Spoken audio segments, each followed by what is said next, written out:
Welcome to Emeritus, the Emergency Metaversal Emergence Recording Interface Terminal Undersampling System.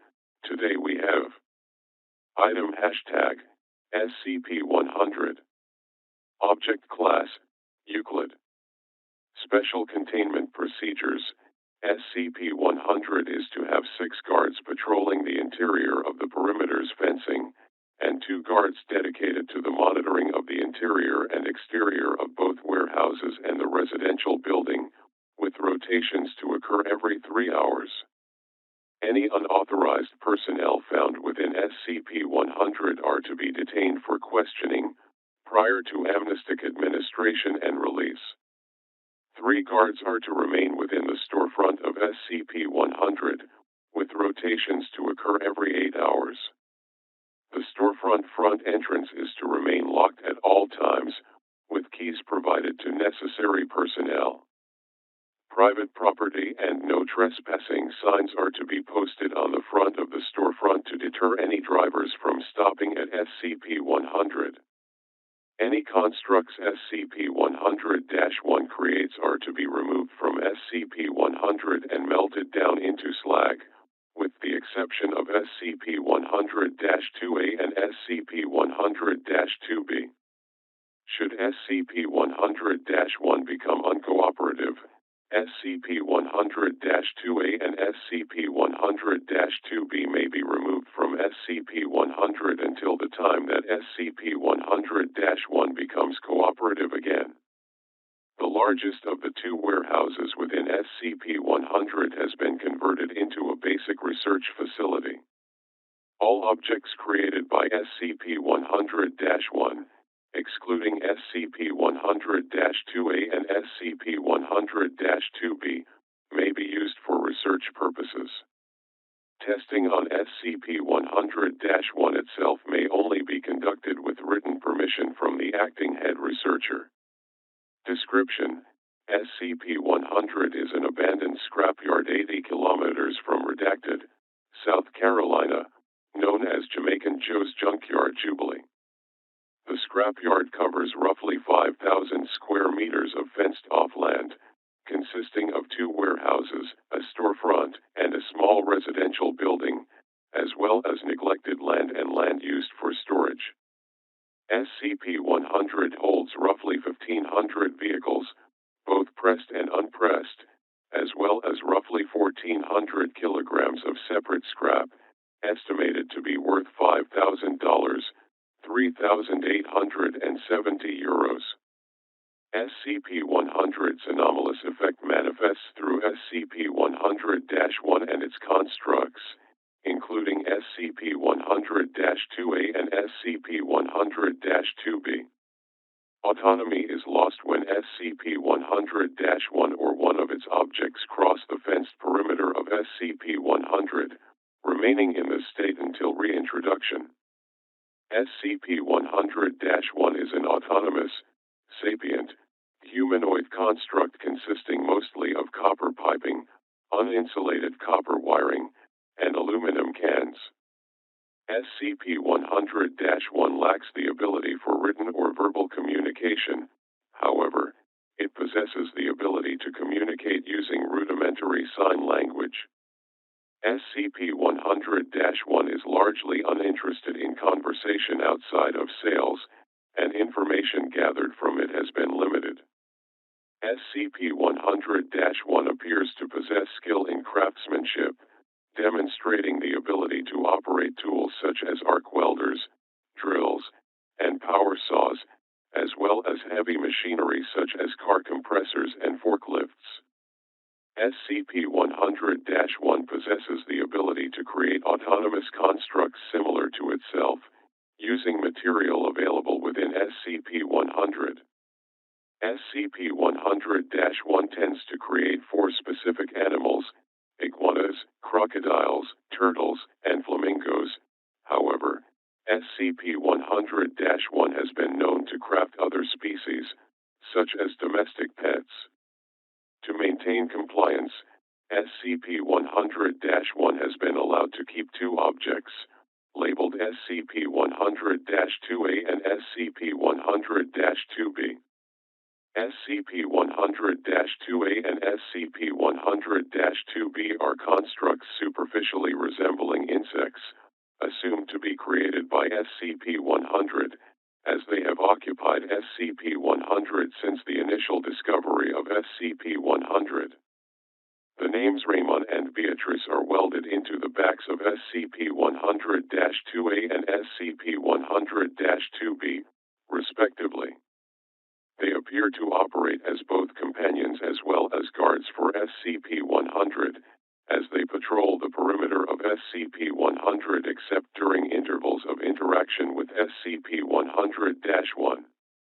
SCP-100-1 appears to follow a ritualistic schedule, repeating the same actions daily. From 0800 to 1500, SCP-100-1 enters the storefront of SCP-100, seating itself behind a counter and attempting to bargain with any humans within the storefront. Occasionally, SCP-100-1 will return to the yard prematurely for reasons unknown. From 1500 to 1600, SCP-100-1 interacts with SCP-100-2A and SCP-100-2B, communicating using vague hand and arm gestures. Interaction tends to consist of grooming, repair, and activities resembling fetch and hide and seek.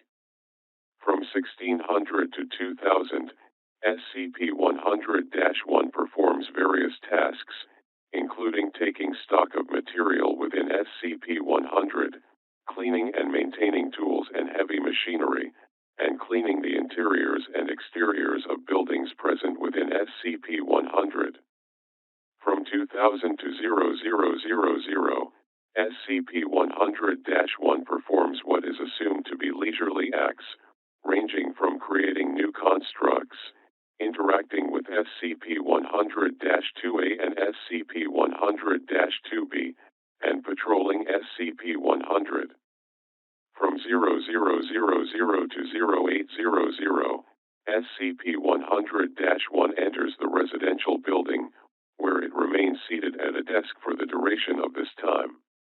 In the event that a human enters the storefront of SCP-100 during the interval of time SCP-100-1 is seated behind the counter, SCP-100-1 will attempt to bargain with them, using a variety of gestures to convey meaning.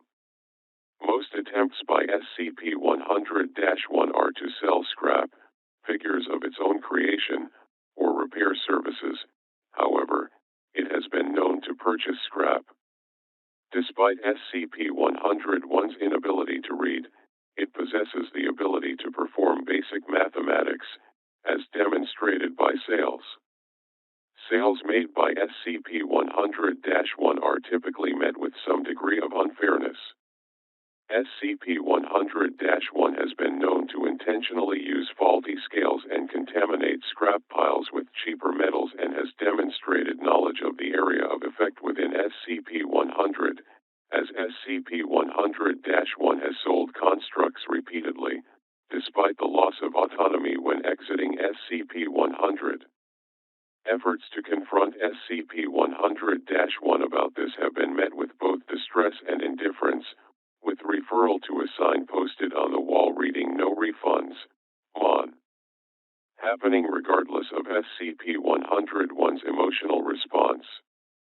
SCP-100 was discovered on November 9, 76, following reports of strange machines operating from within the scrapyard. These rumors were discredited as urban legends, and a Foundation agent was sent to SCP-100 to act as the landowner until containment was performed under the guise of property sale. A wooden privacy fence was built along the former perimeter of SCP-100, one-way windows were installed in the storefront, and a highway now running through the nearby town of Redacted redirects the majority of civilian traffic. Addendum 100A. Records show the property is owned by one Joseph Duval, with the mailing address sharing the same name. Local utility companies report billing had stopped approximately 3 months before the discovery of SCP-100, which was found abandoned save for SCP-100-1, SCP-100-2A, SCP-100-2B, and several avian and canine figures presumed to be made by SCP-100-1. The initial sweep of the buildings revealed the residential building to be mostly bare, with the only sign of former occupants being a note found taped to the door of the storefront. See Document 100A.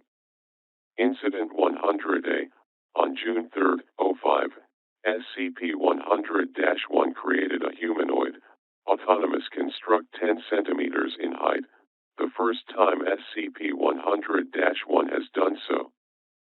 Significant effort was put into this construct compared to others, with greater detail applied to the construct, including facial features and JJ welded into the back of the construct, and stainless steel making up the majority of the construct.